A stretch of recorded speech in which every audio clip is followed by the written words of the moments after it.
How are you? Wow. Wow. I'm very. How are you? I've not been out much, so it's Good Friday.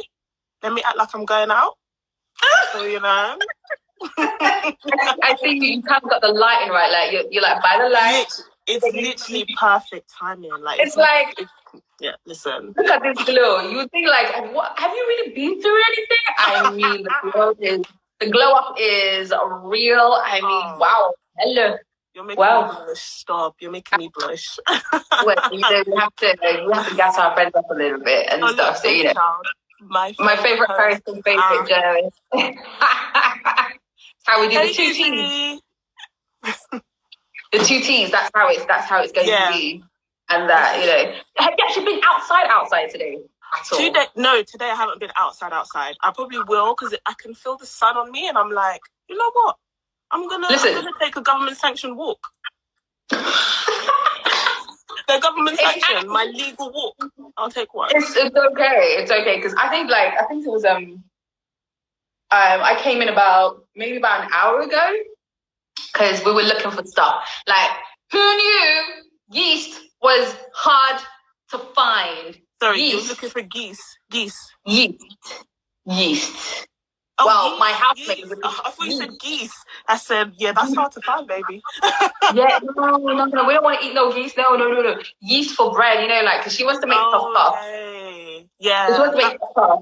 But it's just not. They're trying to find yeast in any of the shops, even corner shops where you need to find it. Nothing whatsoever.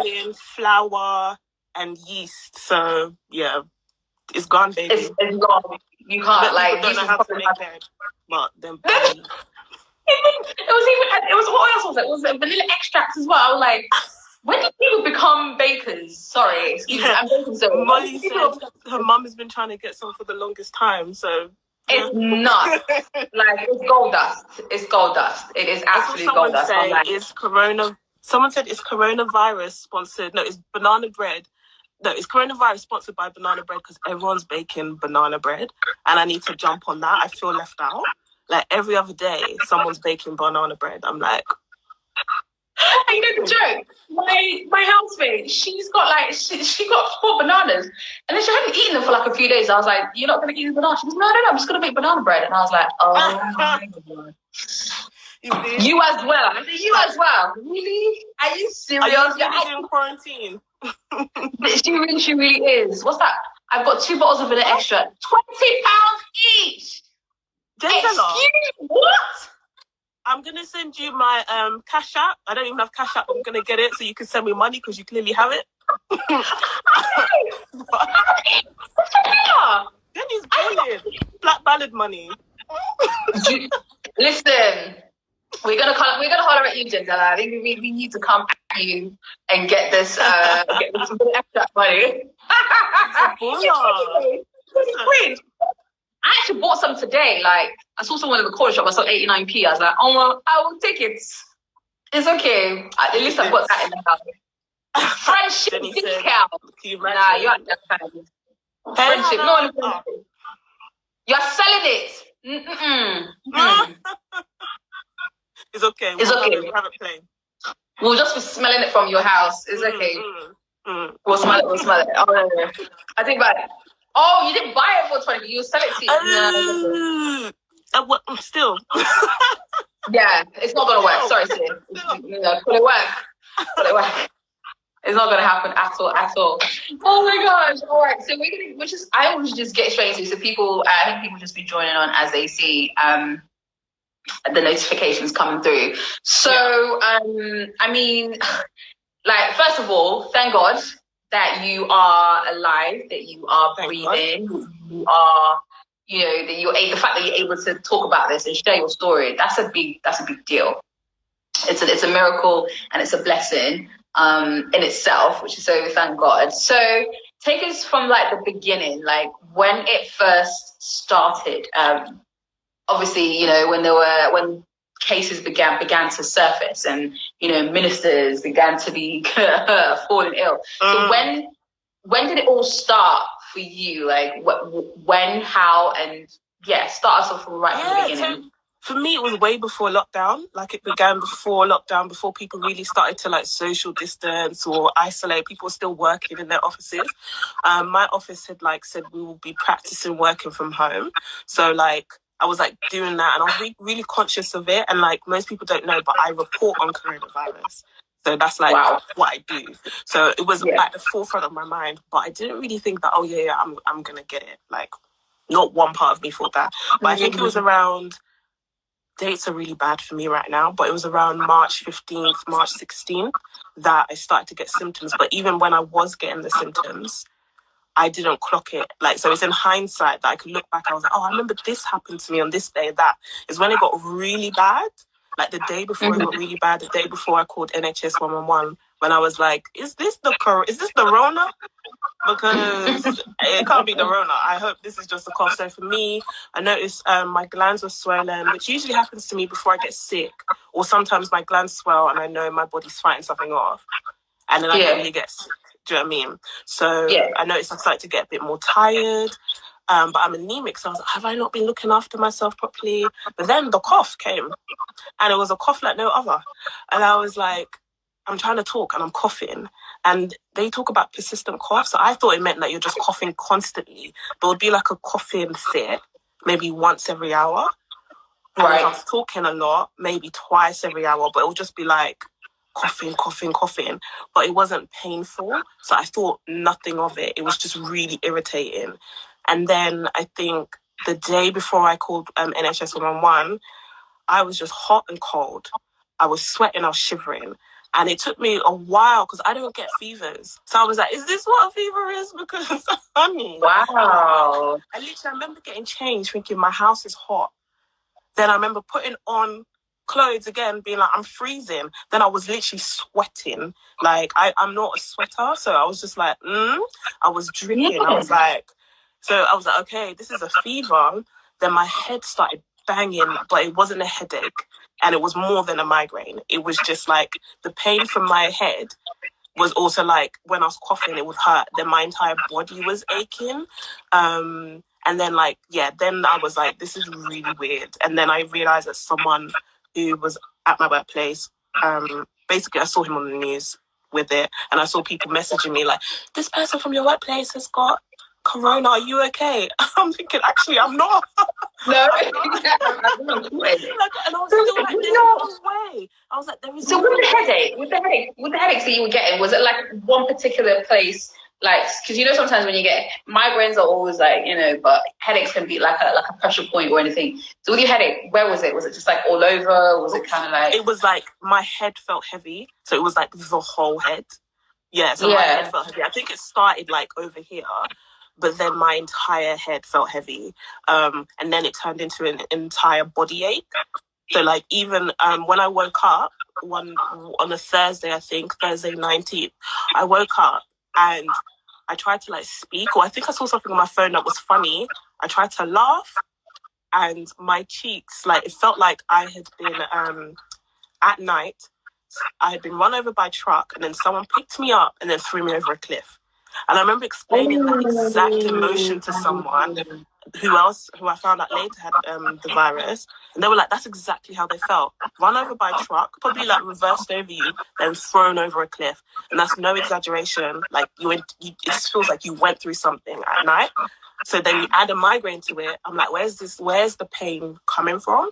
And then I forgot to mention earlier that the most prominent pain, and I think the scariest, was like the chest pain.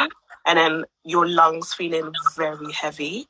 So every breath, I could feel like my breathing was capped in my lungs. Like I was only able to take the breathing from the top of my lungs, and then it would just stop. So yeah, that was it in a nutshell. Then it was like little things afterwards as well. Like I love food in it. Love. Like we talked about food at the start of this. So food is my love. My first love for food. For me to not be able to taste food was so sad. Like it was sad. Like, so yeah, I couldn't taste food. And I couldn't smell food either. I couldn't smell a thing. Like something could have been burning in my house. I would not know. And then I think the other scariest thing was just how my body kept forcing itself to sleep. So I was just like, it got to the point where I was afraid, because I was like, I don't want to sleep right now because I'm not breathing properly, but my body would just shut down. And I'm like, I was praying to God, like, I really hope that I wake up. Because it was like, I wasn't sure if I would breathe in my sleep. Very like conscious. Yeah.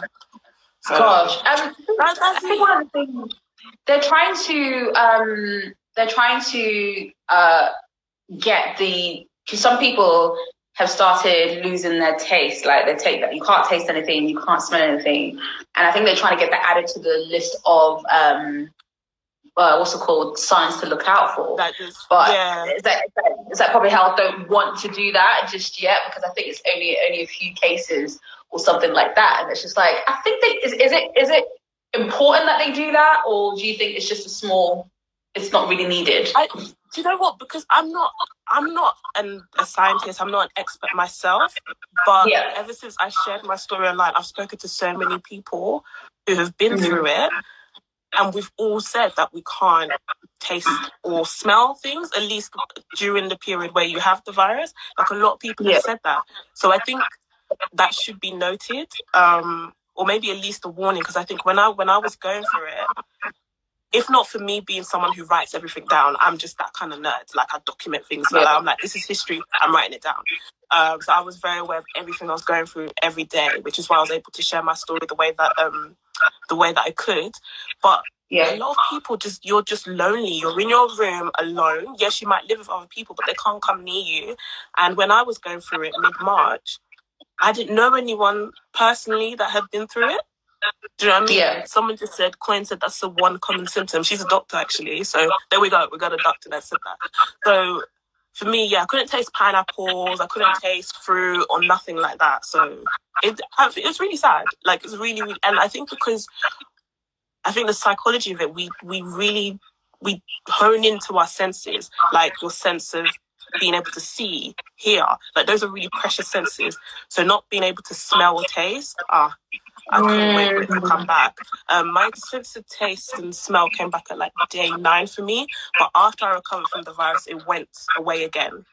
So Jenny just didn't come back, but I did lose the sense to taste and smell after the virus had left. So like, I'm still right now. I'm still dealing with recovery and different things. Well, so the recovery sounds like it's a longer period of time, because some people say like, when you get it, so you have to isolate for like 14 days, but really is recovery longer than the 14 days to be fully like 100%? 100%. I'm on day 30 since I first noticed a symptom. So it's been 30 days since I first noticed a symptom. And you're supposed to self-isolate for 7 days. I did 13 because that's when my symptoms went. So it's 7 days unless you get more symptoms. But I think they say that you could have the virus for about 14 days. But obviously I had it before I knew I had it. Do you know what I mean? So as soon as I caught it, I was like, okay, I'm self-isolating. But so I'm on day 30 now. I can't do things like exercise. Walking up and down the stairs is quite difficult. In the evenings, and other people I've spoken to that have had the virus, in the evenings you notice your breathing becomes a bit staggered. It becomes a bit difficult. It almost feels like deja vu, like, oh my gosh, is this the virus again? But it's kind of like, it's been described as pneumonia, and a lot of people have been diagnosed with pneumonia. I haven't been one of the privileged few that has been able to see a doctor or get an x-ray to know what's going on with me. But everything that I'm going through is like I am recovering from pneumonia. So there was another symptoms like right now, because I'm talking, I don't clock it, but in my ear, my right ear, I hear like a pulsing beat. And a lot of people that have had the symptoms, they hear like a drum beat in their ear. And they say, the doctor that's in here, please,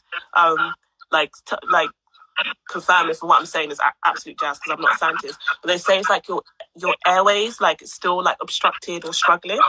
So that's like a symptom of that. So I'm just taking it easy. I've been on one walk in the 30 days, and I'm going to like try and take it easier a lot. I tried to join like a online workout thing and nearly passed out. I nearly passed out trying to brush my teeth. So I was like, I'm going to take it easy. I'm not going to rush. So day 30, and I'm still recovering. No symptoms, obviously, but my body and my lungs are still. And do you think you're taking longer to to recover, because obviously, you know, you suffer from anemia. So trying to get your body to start working and getting the strength back together again, like it's taken longer for you to kind of like to get better. Do you think that's a part to play in it? Do I think that? Sorry, say that again. So because it's taking you longer to get back 100%. Do you think because you're anemic, that's probably one of the reasons why it's taking you longer to get better? Oh, right. No, I don't think so. I've asked like people and they said that my anemia probably doesn't have anything to do with absolutely anything. Okay. But I feel like my recovery is quite quick. I feel like I'm on a really good path of recovery and it's all very positive. Right. And I think, yeah, your body just needs time to get back into things. But like, I don't feel like super sick. Do you know what I mean? It's just like I noticed that I'm not like what I used to be before it happened. Your strength is not 100% how it used to be before. Yeah. And when I think about it, like a lot of people have been on ventilators for days. A lot of people have had so many like very critical reactions to it. So I do feel like despite everything I've said, my recovery has been, you know, really quick. And I say that I'm recovered. Do you know what I mean? I don't have the virus. So yeah. I think being in bed for like 2 weeks, not moving, that would definitely impact you in some way. So you need to like get out there. And, also, yeah. So did anybody else in your family get it, or you know, start showing symptoms or anything like that? It's just no. Yeah, so like in my house, it was just 2 other people. The rest of my family lived like elsewhere.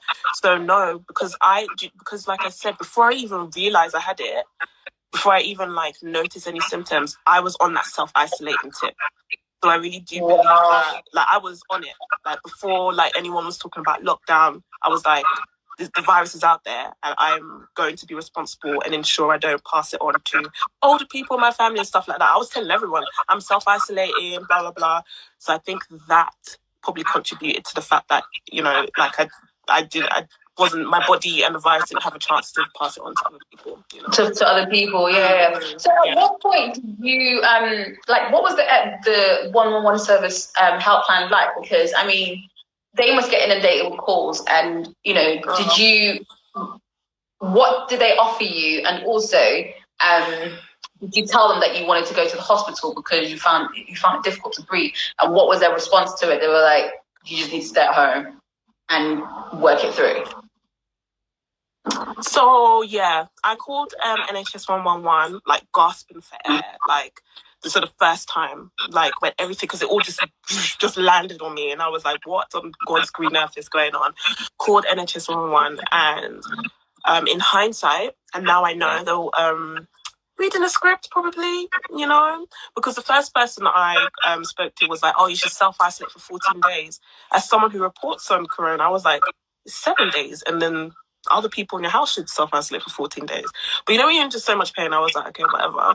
And they were really calm and stuff, but it was just like, I was like, can I see someone? Can I go to the hospital?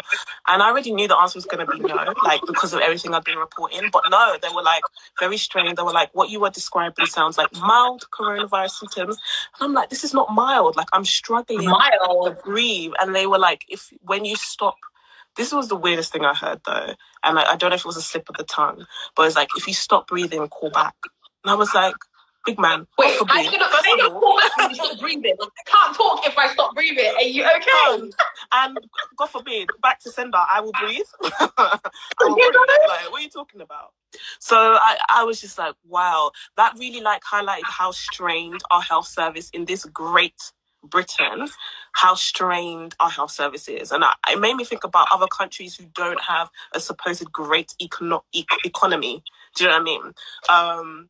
So I did call back on multiple occasions because obviously they told to answer your other question, they were like, take paracetamol, rest, and drink lots of water with some lemon and ginger if you can.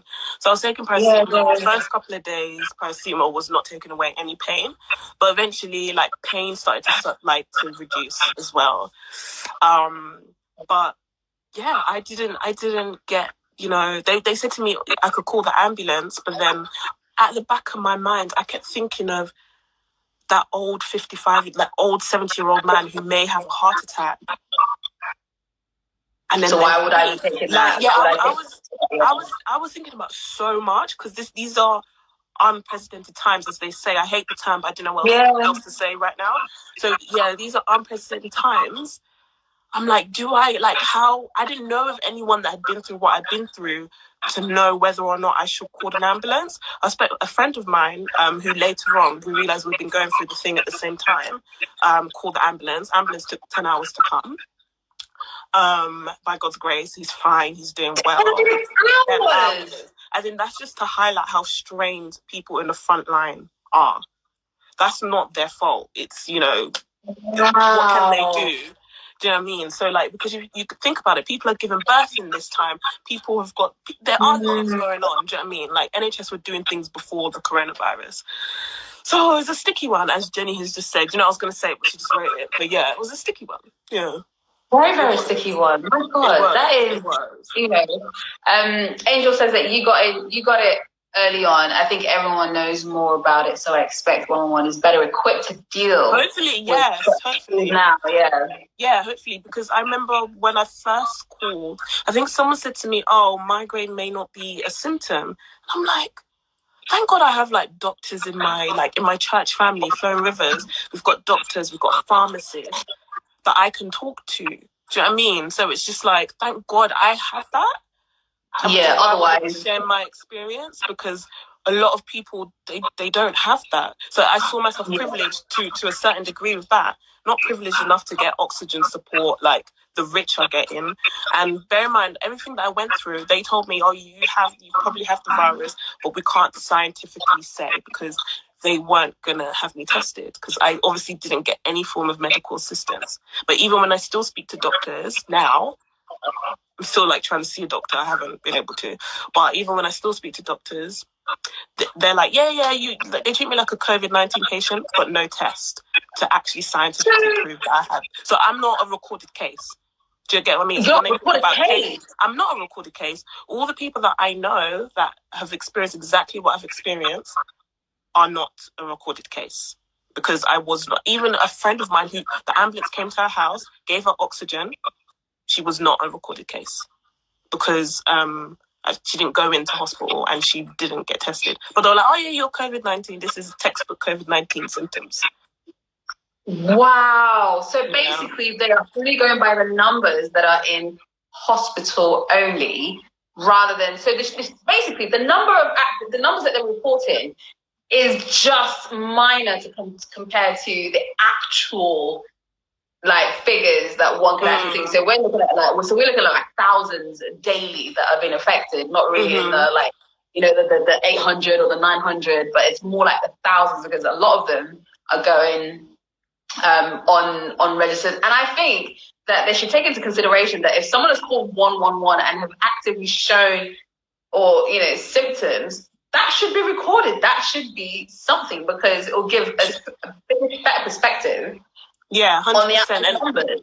100%. In the past, I've called 111 before.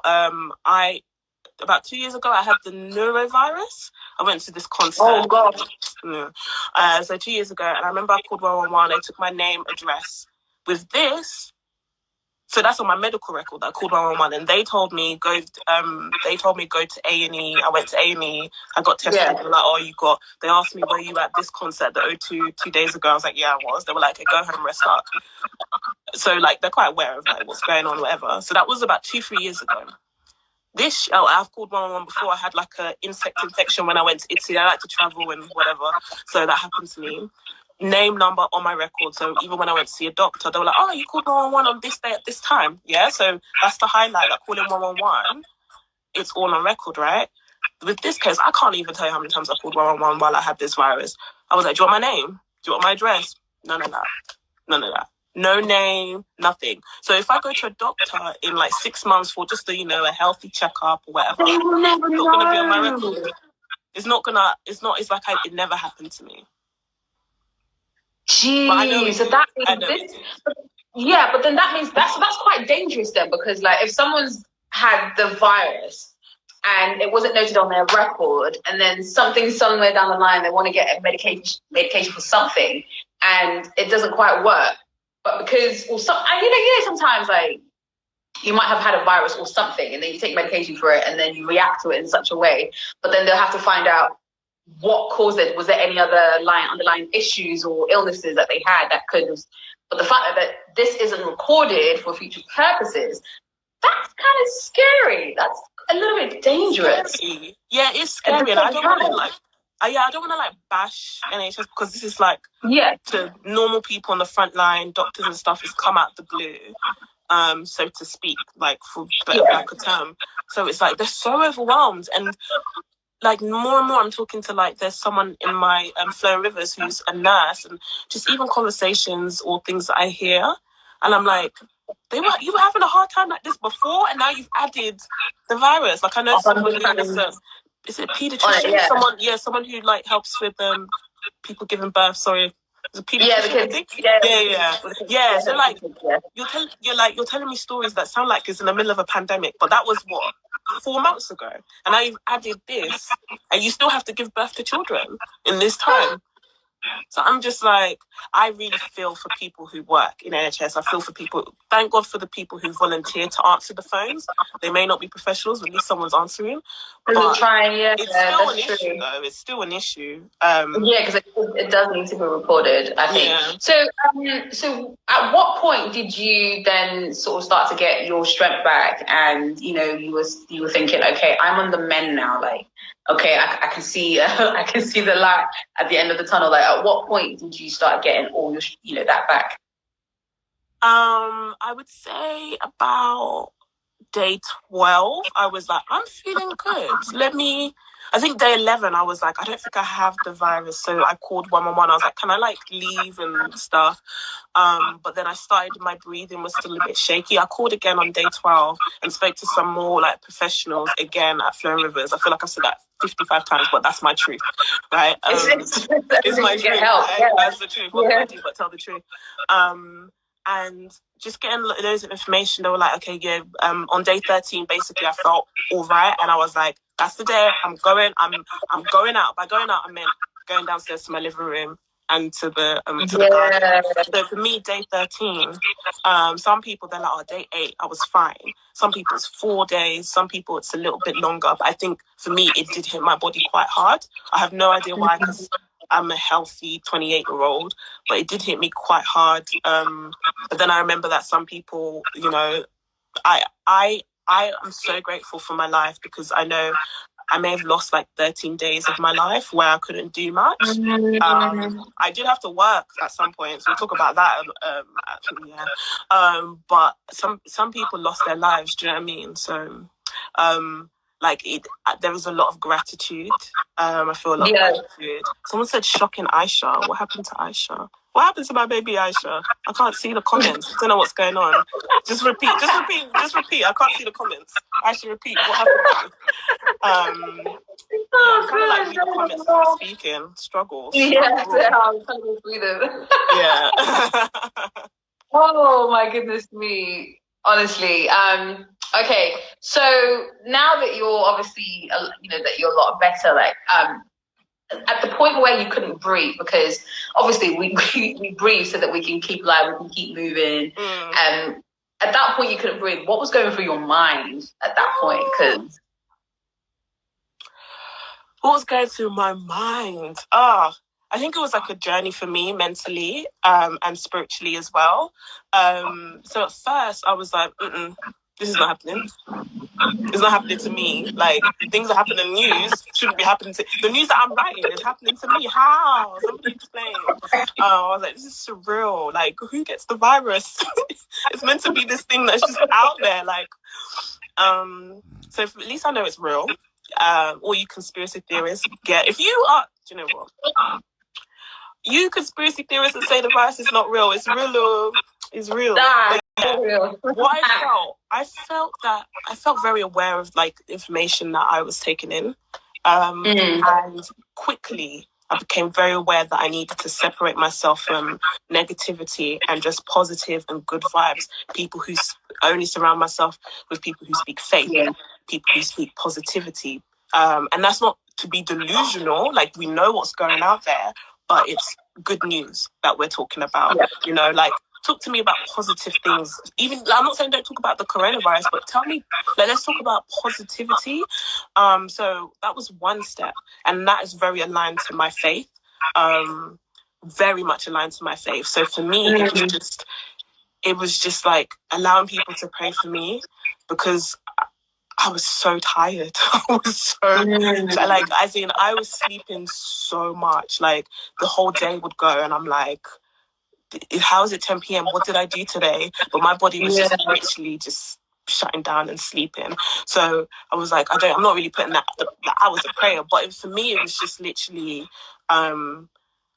I started to think more positively, thankfully, because of the people I was surrounded by, and I allowed myself to be surrounded by, which means, like, blocking those people on WhatsApp if you have to, not going on certain social media accounts if you have to. If it's got to be done, it's got to be done, honey. And I know a lot of people who said this as well. They had to remove themselves from certain situations, which is not anything. It's no one else's fault. But you're fighting for your life, so you've got to do whatever you have to do to fight for your life. And I started to think. Eventually, I started to think more positively, because yes, I will admit. Part of my testimony is that I will admit that there were times when I was like, God, I really do not want to die. Like, I was like, I'm not breathing properly, and like, I don't want to die. But the part of my testimony is that eventually I was like, I'm getting out of this. And the thing that I was focusing in on, I love to go on holiday. Like, go on my Instagram page, you'll see that I love a good holiday. And I know my garden is, I have quite a big garden. And I was like, I have an apple tree. It's probably blossoming. Like, literally, this is how simple it was for me. I have an apple tree, 2 apple trees and a pear tree in my garden. It's probably blossoming. I know I just want to be able to achieve to go out into my garden and pretend I'm in Bali. That was it. I was like, I can't, like, every day I was like, I'm going to make it. I'm going to be able to walk down the stairs, go to the garden and pretend I'm in Bali and take, a deep breath.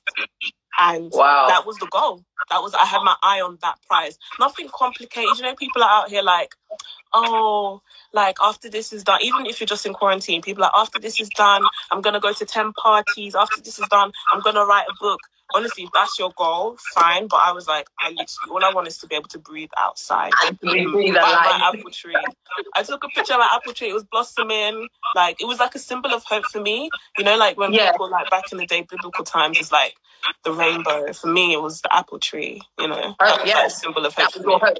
Yeah, that was your symbol of hope. And I think, and I think it's so important that you said that. And I think a lot of people, whoever's going through anything, or if you know someone who's going through this virus thing, and just ask them to focus on something that will give them hope. Like, focus on that, and you'll get there. Because because when you think positively, you think right, it starts to build up all these little, the endorphins or something like that, positive mindset and happy vibes. Yeah, kind of like brings you out into like a good place, and then your body starts to react to all the good endorphins, and then you start to get better. I think it's really important for people to really get that going. We're gonna keep talking. Guys, if you have a question for Tobi, let us know what your question is, if it's to do with the virus or whatever, or any questions you want to ask Tobi. Please put them in the comment box. We'll try and go through them. And also, there's like a little box thing with a question mark in it by your side of your comment, and you can put your questions in there, and then I will try and answer the questions from there as well. So Molly said the uncle and auntie sending bad vibes. Have to get blocked. It's true. They need to get blocked. They need to get the block. Honestly. Sorry, uncle. See you at Christmas. See you at Christmas. Jenny actually wrote something quite interesting, actually. You write the news, but then you become the news. Yeah. Like, part of it. Like, how does that feel? I mean, as a journalist, you're writing all sorts, you're reporting on the virus, so you're reporting on, public figures who are in it or who are whatever, just everything. And then all of a sudden you find yourself in it. How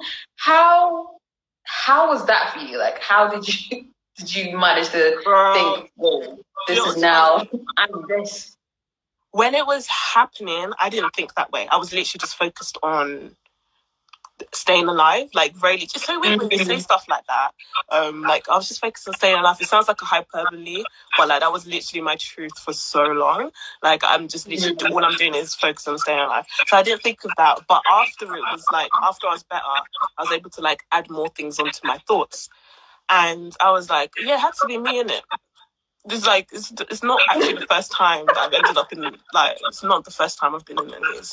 Like, I was seeing, because obviously I tweeted it hoping like 10 people would read it and feel blessed or whatever, and I'm like having Jamaican news stations call me like, can you like talk about your story, BBC, Channel 4. Some of you may notice that I've not appeared on those things because I actually said no to them, because the reason why I did say no, it was so soon after I had recovered, and I still needed to look after myself. So as I was reading all those requests to go on Indian news, Jamaican, they still wrote about me without me appearing. I told them, you can write about me, but I'm not going to like appear. I'm not going to do like a video live or whatever, because as I was reading those messages and I just finished talking about positive vibes only, guys, my breathing became more triggered again. So it was like anxiety added to that, which is why I say stay positive vibes only. Do you know what I mean? Yeah. I said no. And I was like, maybe like a week or two later down the line, I will continue to talk about my story, which I have. I've been on like a podcast. I've done my own podcast episode where I had like 3 people on who also had the virus, and I'm here now. So I'm like, I'm not trying to chase like Channel 4. Listen, how my story can spread to help people, like, God, take control. Like, you do your thing, but I also had to practice what I preached. Do you know what I mean? I had to practice what I preached, because like there are people who believe in conspiracies a lot, and I was getting messages from random people all over the world. So the tweet that I put out got 16 million impressions. 16 million. So you can imagine how overwhelmed I was by the amount of people who had messaged me, people desperate for help, or desperate for advice and stuff like that. And on top of that, I'm getting negativity. Like, someone was like, you got paid. You got paid to say you had it. People believe that the virus is not real. Me, that I was in bed. I was struggling. You want to now come and tell me it wasn't real? So I was joking at you. I'm a joker. I'm not a joker. So for me, there was that. Like, people genuinely believe the virus isn't real. I know I always tell myself I'm never going to publicly talk about conspiracy theories anyway, but that one saying it's not real. Wow. And then how can you say it's not real when there's thousands of people dying every single day from something? It's very you can't be the people. We're like very affected by it. How do you block those people with conspiracy? Because there's so many of them. This is all 5G thing. Or what else? I'm sure there's going to be something else. You're not supposed to say it out loud. I'm going to say it, okay? Oh my God. You're crazy. You're crazy. Stop. You said it, not me. Oh my gosh, that is so much. Right, let's go through some questions. Someone said, oh my days, wow. What's this? Someone said, how many 5G brothers were in your DM? Girl, like 100. And how did I block it out? Like this. I took out my phone and I said, blocking. You think you have access to me? Just blocked. The block button is my friend. If you're even my block relative, I'll block you. See you at Christmas. No bad vibes. Someone asked, how did you get back to Slade so hard so quickly? I have to check who said it because they could be trolling. Depends on who it was. Who was it? Before I accept the compliment. It was Claude. Hi, Claude. That's my cousin. I think he's trying to increase my market. So thank you, cousin. Oh, wow. Good. Oh, no. Claude is always trying to increase my market. So how did I do it? Thank God. It's genes, good genes, and God's glory. That's just it. That is just it right there. All right, let's talk about your relationship with God, because everybody's. This is my pastor said something really interesting. It's just like you know what? This whole virus thing. It's like God has put the world on pause. Like, the world is on pause, literally, because and someone else said something today again, as like all the distractions that we've had that have always been in the way of our lives and stuff like that. It's like we have to put that to the side now and focus. Like, you know, especially if you're a Christian, like it's like God is like, I want that relationship, I want that attention back. Like you've strayed so far away from me. Let's talk now. Let's relate. Let's get this relationship back on. So for you, how has your relationship with God changed with all of this, especially to the point where, like, you know, when you said that you couldn't breathe, and you feel like, I don't want to go out like this. This is not the way I want to go out. This is not the way I'm going. No. This is not. Yeah. How has your relationship with God like changed, or has it changed throughout all of this, and you going through what you went through? Yeah, it's definitely changed.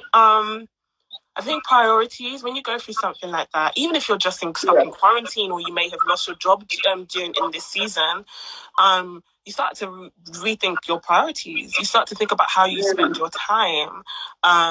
So for me, it was just like, well, what does my future hold? I've made it. So what does my future hold? So it was conversations like that, conversations about things you will or won't accept in your life, the people that you have in your life. I know a lot of people talked about like reconciling with people. Everyone's got a different story, but for me, it made me realize that, you know, people who are cut out of my life definitely made the right choice. You know, everyone's got a different story. That's my story. I'm loving you from afar. Thank you, Jesus. What did Jenny say? Who gave you the virus? The virus name, girl. She wants to know the pagan that did it. Girl. Listen, we don't want a lawsuit then. See how Tory Lanez's Instagram got shut down? I feel like this one would get shut down if I said who gave me. In all reality, though, I obviously wouldn't know who gave it to me. I have ideas, but I could have got it in the train, but, you know, I have my theories. Yeah. But yeah, like, my faith. I think this period has given me more time to be able to give to God and to other people. Also, because I think, like, you know, when you're talking, like, especially people in faith, it's not only just about what you, between you and God. It's like, okay, what can I do in my community? What can I do for people in my community? What can I do beyond that? You know, like, and then even like thinking about like, oh, you guys are going to be like this girl and her Flowing Rivers, but yeah, here we go. Like at Flowing Rivers, but even doing things. That's my family, innit? We're doing things like we have like an orphanage in Kenya. So how can we attend to them? Because this is a global thing. Do you know what I mean? Sorry, I didn't mean we have an orphanage. We help out an orphanage in Kenya. Yeah. Say that again. Sorry. I said, yeah, you have an orphanage, in Kenya. Yeah. So yeah, that you know, aligned to. So it's like you start to think about just even beyond yourself, like how is my neighbor doing, my elderly neighbor? And I think like now is the time, you know, generosity is so much more it's so much more contagious than the virus. Like being generous, showing good, you know, goodwill, just love, positive vibes is so generous. And it's I think that's where it's at. And, you know, people talk about, like, these are unprecedented times. Like, but even someone mentioned to me or pointed out to me, like, yes, it's unprecedented times, but a lot of the times in the world, things change. And we have to then adjust to those changes. Like, even business-wise, financially, you know, things do change. And it's like in the business world, for example, like, technology came about and certain businesses had to adapt. So like just see it in that way. Like this is not in business. I'm not talking about health, but in business wise, you know, you have to adapt. So like even if you're worried about work and stuff, this is not the first time that the economy may or may not have crashed. You know, like there's nothing new under the sun. And even in regards to the pandemic, there is nothing new under the sun. There have been pandemics before. So like, and the world has gotten through that. It may have taken a year or two, but the world has definitely gotten through that. And it got through that without the technology and knowledge that we have now. Do you know what I mean?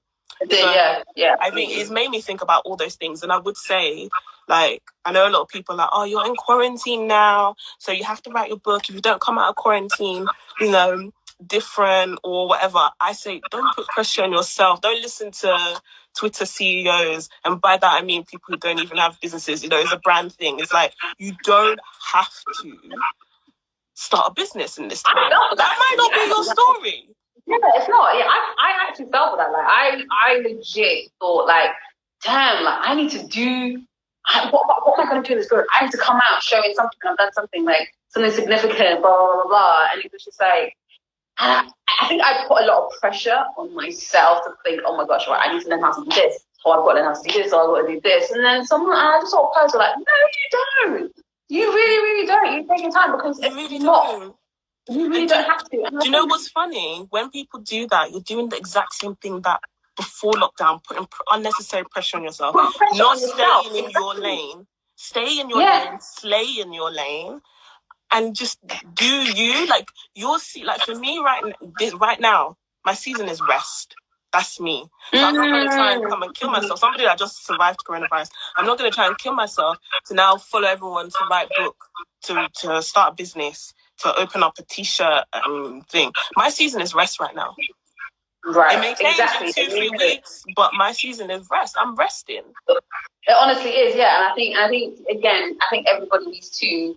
Everybody's in a season right now, but then there are specific seasons in your life. Like, okay, cool. So what is it that I have been doing for so long that I needed to stop, or I need to realize that, oh wait, okay, I need to transition into doing this, or I've got to do that, or or find myself useful in it. This is the time for you to think, okay, what can I actually do? What can I get done that I said that I was going to get done, or I was going to do this and that? And I think, not again, social media.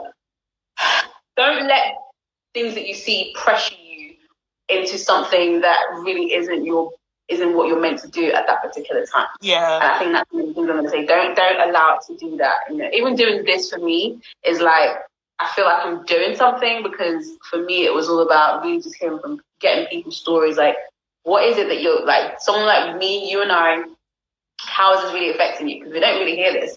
Let's hear from you. How is this really doing? I feel like, okay, this is my time. This is me being productive, like really wanting to hear from people, and obviously people like you doing your thing. And for me, this is a success in itself. Like, I'm like, yeah, I've done my little bit. There might be more things to do, but this is just a little step in what something that I want to achieve in this period. So I can say, oh, I've done this, or I've done that. But like, I think we need to start listening to what region stuff on social media, all the, like you said, Twitter CEOs, Instagram CEOs, philosophers thinking that they know this. It's like, no, just quiet. Yeah. We don't even on the plus side, like, we just have to be discerning, because even though I say like Twitter CEOs, it's like there are people who are using their platform well. And so not being on social media, you can actually rob yourself from that, and that's the catch-22 of it all. So it's just being able to discern, like, do I need this person on my feed in this season right now? Do I need you? Because so like, I wouldn't say like, oh, say that again. Yeah, like, use social media for something good. Don't just go on there for something's sake, because it's like, what are you doing exactly? Like, if you're going to use it for a purpose. Like, what is the purpose? What is it that you want people to get from it? And are you genuine in your heart as to what you want people to get from it? Because like you said, like, social media can be good. Me, I have a love-hate relationship with it. Like, I just wouldn't go. I could have been on social media doing so much stuff, like, since lockdown, but I was like, nah, I'm not going to. If I'm going to do something, it has to be something of substance. It has to be meaningful. It has to be, has to really, like, relate to someone or to people watching. And this is exactly that. So, like, I think balance how you're going. I think people need to balance how they use social media, regardless, And you've definitely used it so well. I mean, like, the fact that you have so many people from all over the world wanting to hear a story. You've done something great with it. You've shared something that's very personal to you, to the whole world, and you've done something good with it. So, and that's something to come out with when all of this is over. Yeah, we thank God. Yeah, definitely. So, what's your biggest takeaway from all of this? Going through what you've gone through, your relationship getting better. What is your biggest takeaway from going through the virus, going through the motions, and then also how you try to let your mental health state be positive and not. Oh God, you asked a good question. What is my biggest takeaway? That is I ask good questions. I know that is what I do for a living. But that was a good question, Tolu. Well, we try. My biggest takeaway, serious. This is why I don't like being interviewed by people who do interviews, because then I stumped myself. Gosh, I don't think I have one. Tolu, what have you done to me? I'm sorry. I'm gonna give you yes. I think for me, go on, do it.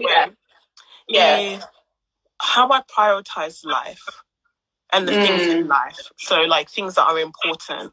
I've been able to realize that without even thinking too hard. Everything happened, I was like, I know what's important now. I know that this and that is not important. For example, I talked about, I love traveling. This season, has told me that I love it so much. I'm even going to double my travel.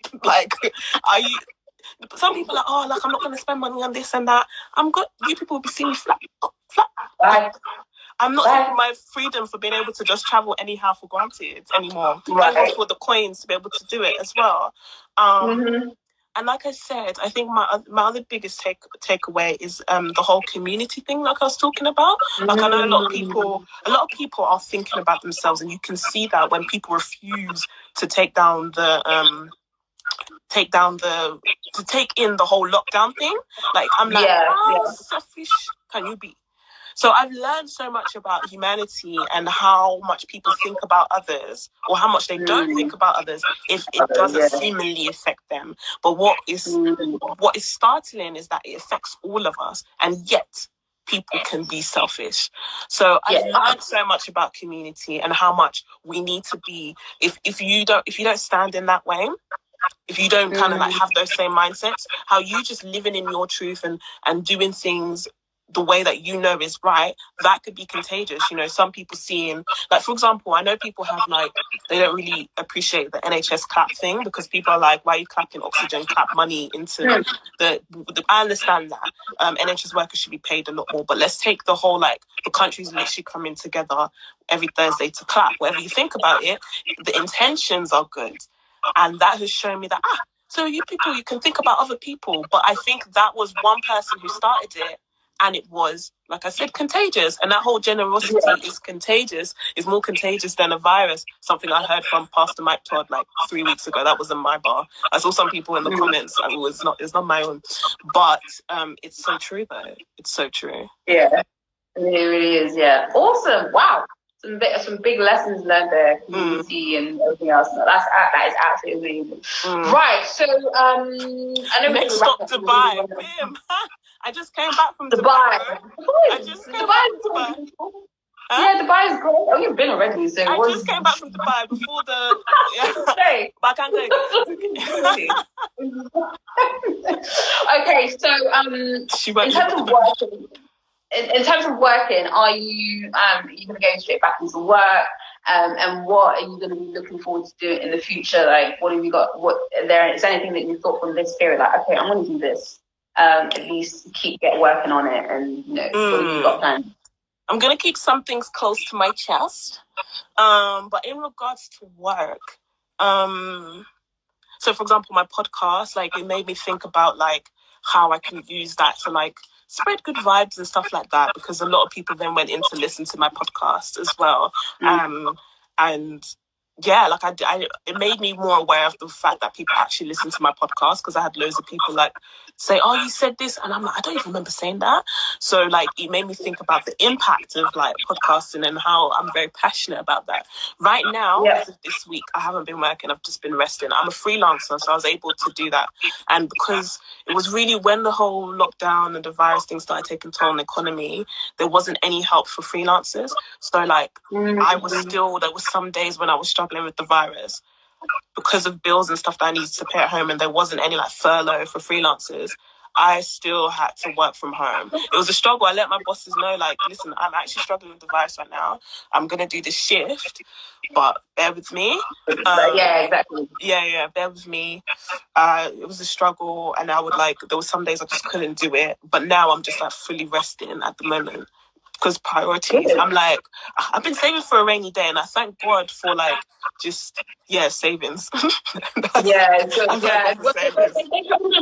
they come in handy. I think everybody should really think about, saving for rainy days and really put it away. Yeah. And, when it does come, then you'll be able to use it. So, 100%. definitely. I was saving for a house. Somebody, God, are you listening? I still like that money replenished for the house. Thank you. But yeah. And it will be replenished 100 times over. Don't worry, it's going to be replenished. Yes. Buy that house, or buy a house in Jesus' days, although they stopped buying and mortgages at the moment. Like, I don't want the house prices to go down for my sake, please. Well, we pray for good prices when the time comes. All right, so Toby, how can people keep in touch with you? Social media handles, the podcast, all that kind of stuff. Like, how can they get to know more about you, ask you questions, in general? Yeah, so Hannah said I won't live at home. Girl, you know it. So yeah, on the good old Twitter, I am TOBIRACHEL _ on Twitter. Please join me on there. And then on Instagram, I just post pictures of me on holiday and stuff. And on Instagram stories, I'm currently reviewing movies from the noughties and the 90s for my own. Like, I just like it. I enjoy it. So join me. Yeah, it's triggering a lot of people. Join me. It's just a lot of fun. I'll probably do one tonight. I might do Hitch. I might do Hitch, actually.